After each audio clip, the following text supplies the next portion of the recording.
Hey guys, Kru Neil here. So I don't know if you guys got a chance to see the most recent fight with Jake Paul versus Nate Diaz. It was a very entertaining fight. I liked it for the style-wise. You know, they always say styles make fights, and it was cool to see Jake Paul being more of a technician in the boxing ring as opposed to a brawler.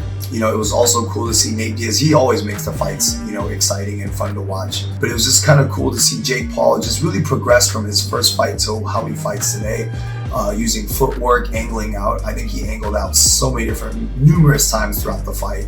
I loved the precision that I saw him fighting with. He has so much heart, and man, that guy just continues to show his potential.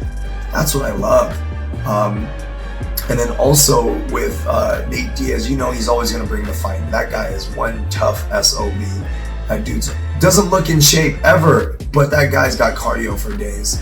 And that guy's got a chin, like it's crazy. But definitely during the fights, you saw Nate Diaz get rocked by Jake Paul. And it just goes to show you can't underestimate anyone, right? Jake Paul's got a lot of power.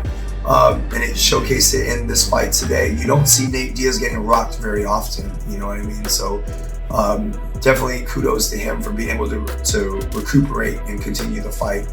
But it was just great to watch, you know, Jake Paul being the technician fighter, constantly angling out, fighting smart, you know, not trying to stay in there too long. And because Nate Diaz was just trying to make that fight ugly, you know. So it was really cool of the styles of both fighters brought, and then how it just made a tremendous looking fighter. And I'm a big fan of being a technician when you fight.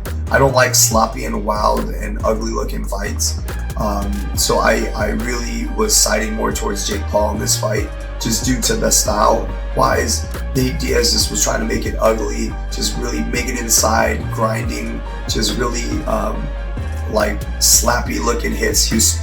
A lot of the shots didn't look very powerful, but he's scoring points, and that's what it's all about in boxing. He's scoring points, and then occasionally Nate Diaz would just swing that power shot. So obviously you can see Jake Paul definitely feeling the power shots from Nate Diaz.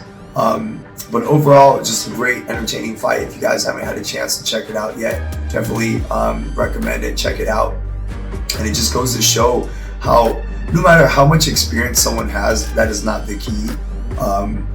Talent can be beat by somebody who's willing to work harder, you know, every day of the week. I always tell my students, anyone can get beat on any day. It just depends who wants it bad enough, who's willing to put the work in the gym, and who's just mentally tougher during that fight.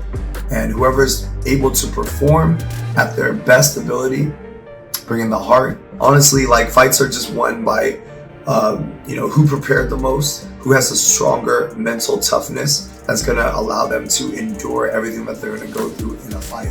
Anyways, if you haven't seen the fight, definitely check it out. We can show you the link in the description down below. But anyways, see you guys soon. Stay tuned for the next video.